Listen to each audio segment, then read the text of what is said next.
Buenos días, mi nombre es Alexandra Fernández Sánchez, soy estudiante de la carrera Enseñanza de las Matemáticas en la UNED y les presento mi segundo avance del portafolio de experiencias de la asignatura Metodología de la Enseñanza de las Matemáticas, en el cual vamos a hablar de las etapas y momentos que se deben presentar en una clase de matemáticas según los lineamientos establecidos por el MEP en sus programas de estudios y además la dificultad que tiene presentar una clase virtual con respecto a una clase presencial para nosotros como docentes y para los estudiantes a la hora de aprender. La primera pregunta dice lo siguiente: ¿cuáles son las etapas y los momentos respectivos que deben presentarse en una clase de matemáticas en donde se implemente la resolución de problemas como estrategia metodológica? Esta pregunta se responde de la siguiente forma. Vamos a tener dos etapas. La primera etapa va a ser el aprendizaje de los conocimientos. Esta etapa es donde el estudiante adquiere nuevos conocimientos para dar paso a la segunda etapa, que es la movilización y aplicación de los conocimientos.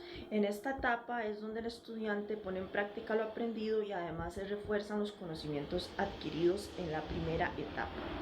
Los momentos de una clase van a ser 4 momentos. El primero va a ser la propuesta de un problema, que es como va a dar inicio a una clase. El docente le presentará un problema al estudiante y le dará cierta cantidad de minutos para que lo intenten resolver con conocimientos ya adquiridos.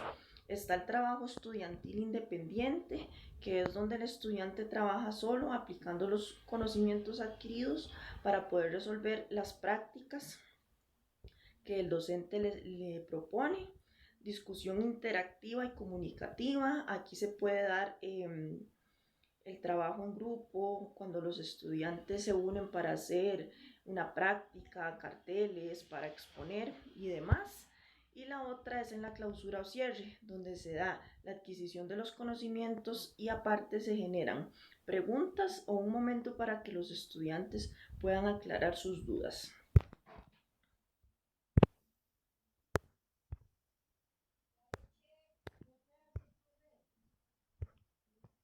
¿En cuál momento considera usted que se pueden presentar más dificultades? Personalmente considero que en el trabajo estudiantil independiente, ya que muchas veces los estudiantes se les explica la materia y demás, y a la hora de hacer el trabajo estudiantil es donde se empiezan a generar dudas, que tal vez no les quedaron claros los conocimientos que debían haber realizado. Entonces aquí es donde el docente puede ver qué es lo que debe reforzar.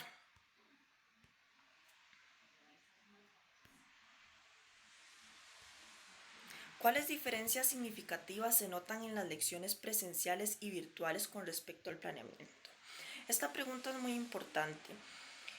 Considero que una lección presencial es mucho mejor que una virtual porque el docente lleva un mejor control del grupo a la hora de explicar, puede estar más al pendiente de los estudiantes, de contestar sus dudas. En cambio, en una virtual se generan problemas importantes como lo es en algunas ocasiones la mala conexión a internet, los estudiantes nada más se conectan y reciben la clase y son poco participativos. Es evidente que en una clase presencial, que es a lo más común que se está acostumbrado, los estudiantes son más participativos, el docente les hace preguntas, los pasa a la pizarra y demás, que en una clase virtual es más diferente. Pero no podemos dejar de lado que ahorita las clases virtuales han sido un éxito porque los profesores y estudiantes pueden conectarse desde sus casas sin tener que trasladarse a los centros educativos, principalmente por los tiempos de pandemia en los que estuvimos anteriormente.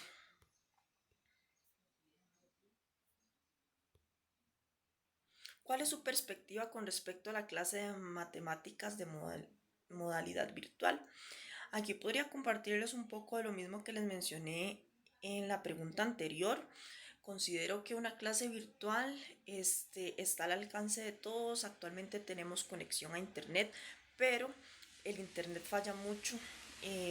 Depende de donde se encuentre la persona y es un problema no solo para los docentes, sino que también para los estudiantes. Eh, Creo que para nosotros como docentes es un reto porque a muchos nos cuesta un poco la parte de tecnología. Entonces debemos capacitarnos, buscar tutoriales de cómo poder utilizar algunas herramientas que nunca antes se habían utilizado. Igual para los estudiantes, no es lo mismo aprender de forma presencial que aprender de forma virtual. Con respecto a la parte matemática, considero que presencial es mejor para que así los estudiantes estén cerca del docente y puedan aclarar sus dudas con una mayor confianza. En la parte virtual no se genera como tanta participación por parte de los estudiantes. Esto también depende de la forma en la que el docente realice sus clases, si son más dinámicas, entretenidas, utilizando la comodidad de la tecnología.